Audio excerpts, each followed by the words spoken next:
আসসালামু আলাইকুম রহমতুল্লাহি ওবরকাতুহু। সম্মানিত দর্শক, সারা বাংলাদেশ উত্তাল এবং একটার পর একটা অভাবনীয় ঘটনা ঘটে যাচ্ছে। করুণ, নির্মম, হতাশাব্যঞ্জক।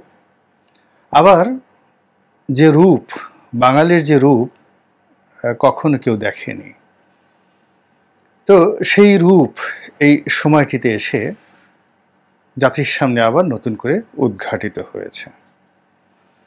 ঢাকা বিশ্ববিদ্যালয়ের ছাত্র ছাত্রী যারা আছেন তাদের গৌরব উজ্জ্বল ভূমিকা প্রতিষ্ঠিত হওয়ার পর থেকে সেই ব্রিটিশ বিরোধী সংগ্রাম, পাকিস্তান বিরোধী সংগ্রাম, ভাষা আন্দোলন, মহান মুক্তিযুদ্ধ, পরবর্তীতে বঙ্গবন্ধুর জমানাতে বঙ্গবন্ধু রেজিমের বিরুদ্ধে যুদ্ধ, জাসদের উত্থান, স্বৈরাচার বিরোধী আন্দোলন এরশাদ জমানাতে, আরও অনেক কিছু। বিশাল ইতিহাস এবং বিশাল ঐতিহ্য নিয়ে আমাদের গর্বের ধন ঢাকা বিশ্ববিদ্যালয় যেভাবে দাঁড়িয়েছিল এবং সেখানে সে 2009 থেকে আজ অবধি বা তারও আগে 2001 থেকে 2006 পর্যন্ত যেভাবে প্রথমে ছাত্রদল অর্থাৎ বিএনপির সেই শের জামানাতে ছাত্রদল যেভাবে কর্তৃত্ব প্রতিষ্ঠা করেছিল সেখানে, তারপর আবার 2009 থেকে এখন পর্যন্ত যেভাবে ছাত্রলীগ একক কর্তৃত্ব সেখানে প্রতিষ্ঠিত করে ফেলেছিল, তাতে সকলের মধ্যে হতাশা ছিল প্রবল যে এই বিশ্ববিদ্যালয়টির ভবিষ্যৎ বোধহয় শেষ হয়ে গেল।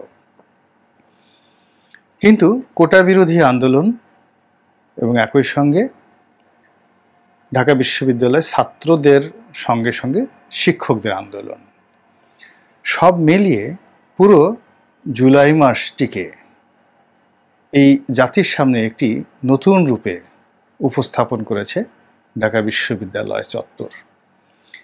এই বিশ্ববিদ্যালয় দেশের সকল বিশ্ববিদ্যালয়ের অভিভাবক।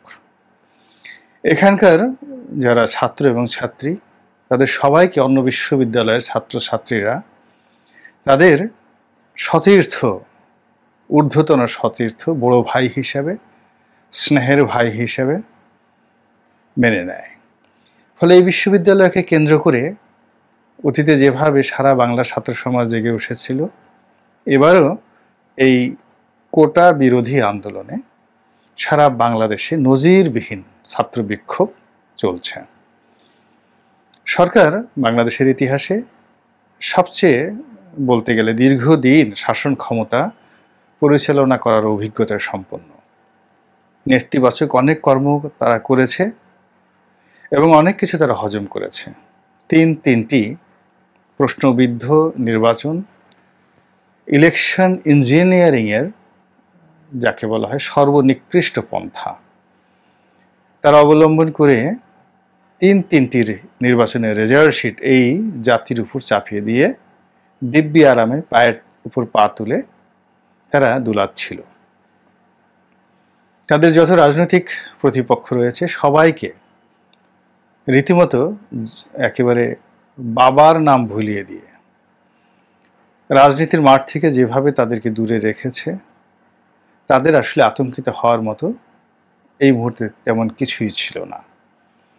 তো সেখানে যখন শিক্ষকদের আন্দোলনটি এলো, তারপরে তার সঙ্গে সঙ্গে যুগপৎভাবে এই যে কোটা বিরোধী আন্দোলন, যদিও কোটা বিরোধী আন্দোলনটি আগে শুরু হয়েছিল, কিন্তু শিক্ষকদের আন্দোলনটি একেবারে মিডিয়ার দৃষ্টি আকর্ষণ করে এবং তার সঙ্গে সামঞ্জস্য রেখে কোটা বিরোধী আন্দোলন রীতিমতো তেলে বেগুনে জ্বলে ওঠে সারা বাংলায়।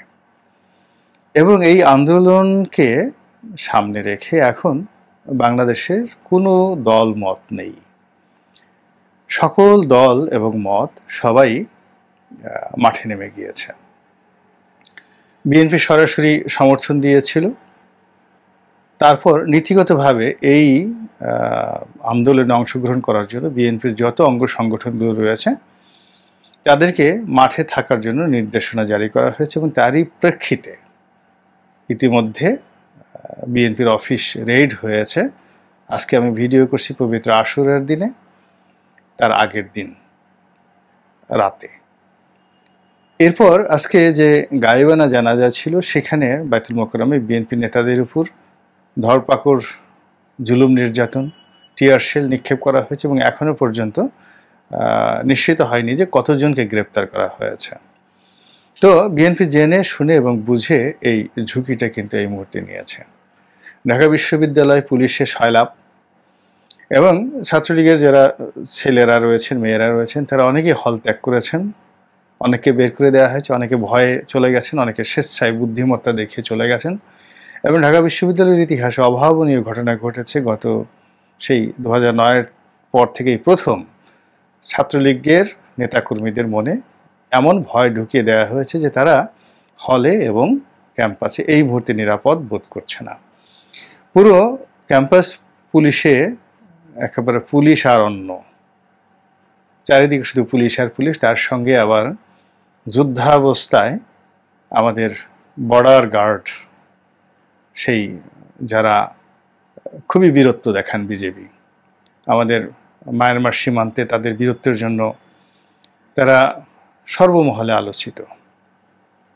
ভারতের সঙ্গে সাম্প্রতিক সময়টিতে তারা যে সকল বীরত্ব দেখান বিজেপি, তো এই বীরত্ব জাতির যাকে বলা হয় মহাগর্বের বিষয়।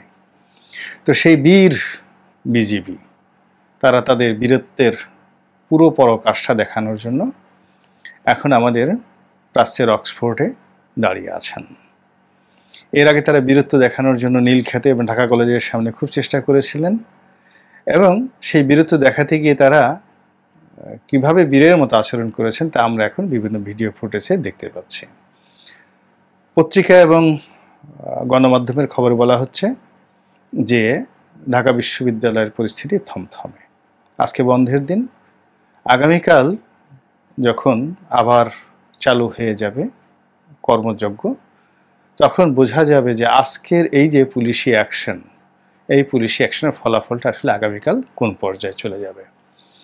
তো এখানে যে জিনিসটি খুব উল্লেখযোগ্য সেটি হলো সরকার যে পথে এগোচ্ছে সেটি হলো খুবই গতানুগতিক, নতুন তাদের কিছুই নেই। তাদের অনুগত প্রশাসন, তাদের অনুগত ছাত্র সংগঠন, তাদের অনুগত পুলিশ বাহিনী এবং এই যে বিজেপি, তাদেরকে ব্যবহার করে অতীতে তারা যেভাবে সফলতা পেয়েছে ঠিক একই প্রক্রিয়াতে তারা এইবার চেষ্টা চালাচ্ছে, যা কিনা ইতিমধ্যে অলমোস্ট 90% মাঠে মারা গিয়েছে। অর্থাৎ তাদের সকল চেষ্টা প্রচেষ্টায় 90% মাঠে মারা গিয়েছে। আর যারা আন্দোলনকারী তাদের ভবিষ্যৎ কী হবে জানি না, কিন্তু এখনও পর্যন্ত প্রায় সব ক্ষেত্রে তাদের সফলতা 90% চেয়েও বেশি। এবং এই সফলতা ক্রমশ বিস্তার লাভ করছে সাধারণ মানুষের মধ্যে, পেশাজীবীদের মধ্যে, শ্রেণী পেশার মধ্যে এবং প্রতিপক্ষের মনে ভয় ধরিয়ে দিচ্ছে। তো বাংলাদেশের রাজনীতিতে খুবই গুরুত্বপূর্ণ দুটো সংগঠন, একটা হলো হেফাজতে ইসলামী বাংলাদেশ এবং যাকে বলা হয় চরমোনাই। তো সবাই মাঠে নেমেছে। এই দুটো সংগঠন এখনো পর্যন্ত প্রকাশ্যে নামেনি, তবে যে জনজোয়ার সৃষ্টি হয়েছে এদের অনেক নেতাকর্মী এবং এদের অনেক যাকে বলা হয় শুভানুধ্যায়ী, তারা কিন্তু এই আন্দোলনকে সংহতি প্রকাশ করে অনেকে মাঠে নেমেছেন এবং অনেকে দোয়া করছেন যার যার মতো অবস্থান থেকে। তো এই দুটো সংগঠন যদি ঘোষণা দিয়ে মাঠে নেমে যায়, তাহলে এই যে বর্তমান চলমান যে আন্দোলন, কোটা বিরোধী আন্দোলন, এটি রীতিমতো গণ অভ্যুত্থান বললে ভুল হবে, গণবিস্ফোরণে রূপান্তরিত হবে। গণ অভ্যুত্থানের একটা রূপ আছে, আর গণবিস্ফোরণের যে রূপ এটি আরও ভয়াবহ। তো সেই জিনিসটি যেন না ঘটতে পারে, এজন্য সরকারের যে বিভিন্ন সংস্থা রয়েছে তাদের তৎপরতার কোনো অভাব নেই। এই দুটো সংগঠনকে নিবৃত রাখার জন্য, দূরে রাখার জন্য সর্বোচ্চ চেষ্টা করা হচ্ছে। এবং এই দুটো প্রতিষ্ঠানের সঙ্গে, অর্থাৎ চরমোনাই এবং হেফাজতে ইসলামী বাংলাদেশের সঙ্গে যাকে বলা হয় আওয়ামী লীগের যে সম্পর্ক এবং আওয়ামী সরকারের যে সম্পর্ক, এটি অম্ল মধুর।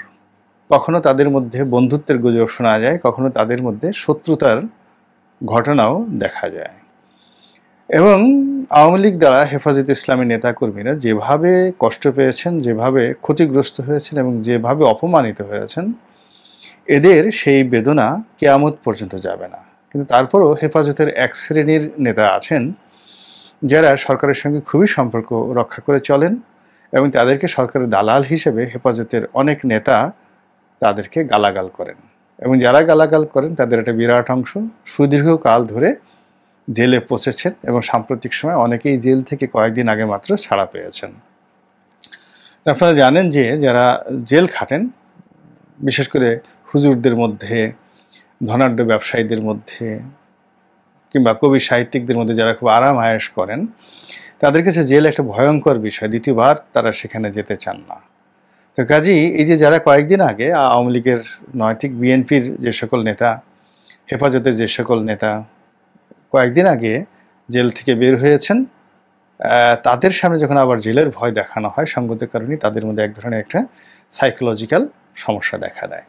তো কাজেই যারা সরকার পক্ষে রয়েছেন হেফাজতে, তারা তো আছেনই, আর যারা সরকার বিপক্ষে রয়েছেন তারা রিয়্যাক্ট করার জন্য আরও পরিবেশ পরিস্থিতি এবং সময় সুযোগের অপেক্ষা করছেন। এটা সত্য কথা। আর এই সুযোগটাই সরকারের যারা লোকজন রয়েছেন তারা ভয় দেখানোর জন্য ব্যবহার করছেন। অন্যদিকে সেই যে চরমোনাই, তো চরমোনাই বরিশালের যে সিটি কর্পোরেশন নির্বাচন হলো, সেই নির্বাচনের সময় খুবই তারা কষ্ট পেয়েছেন। তাদের এক পীর সাহেবের উপর যে নির্যাতন করা হয়েছে অভাবনীয়, যা কিনা মুরিদদের যে মন হৃদয় খান খান করে দিয়েছে। এবং পীর সাহেব থেকে শুরু করে অন্য যারা রয়েছেন নেতা, তারাও সুযোগ খুঁজছেন কি করে সরকারের বিরুদ্ধে একটি আন্দোলনে ঝাঁপিয়ে পড়া যায়, এবং সরকারকে তারা শিক্ষা দিতে চান। তো কাজেই বরিশালের মানুষ তাদের জিদ থাকে বেশি, কনস্পিরেসি তুলনামূলকভাবে কম বুঝেন। যারা বলেছেন সরকারের সাথে সম্পর্ক, তারা কি করে বলেছেন জানি না, তবে এখন সেই যে তাদের মনস্তাত্ত্বিক যে বিষয় রয়েছে এবং তারা যেভাবে সরকারের সাথে বিভিন্ন বিষয়ে দ্বন্দ্ব এবং সংঘাতে জড়িয়ে পড়েছেন, সেক্ষেত্রে ভবিষ্যতে তারা সরকারের বন্ধু হবেন এটি কল্পনা করা যায় না। তো কাজেই তারা কৌশল অবলম্বন করছেন এবং অপেক্ষা করছেন। এবং এই দুটো সংগঠন যদি সরকার নিয়ন্ত্রণ করতে পারে, তাহলে এই যে যুগপৎ আন্দোলন চলছে, সে আন্দোলন কিছুটা হলেও যাকে বলা হয় সরকার সুবিধা পাবে। আর যদি এই দুটো সংগঠন নেমে যায়, তাহলে এই আন্দোলনে নতুন মাত্রা যোগ হবে, এবং সেই আন্দোলন কোন অনিশ্চয়তার দিকে নিয়ে যায় এবং সরকারকে কোন পরিণতির দিকে নিয়ে যায়, সেটি কিন্তু এই মুহূর্তে বলা যাচ্ছে না। সব সম্ভবের বাংলাদেশ 1 ঘন্টা আগেও যা কল্পনা করা যায় না, এই বাংলাদেশে 1 ঘন্টা পরে এইরকম রোজ কিয়ামতের আলামত অতীতকালে বহুবার ঘটেছে। কাজেই বাংলাদেশেও সেই ঘটনা অনাগত দিনে যে ঘটবে না, সে কথা কিন্তু বলা যাচ্ছে না। আল্লাহ আমাদের সবাইকে হেদায়েত দান করুন এবং হেফাজত করুন। আসসালামু আলাইকুম ওয়া রাহমাতুল্লাহি ওয়া বারাকাতুহু।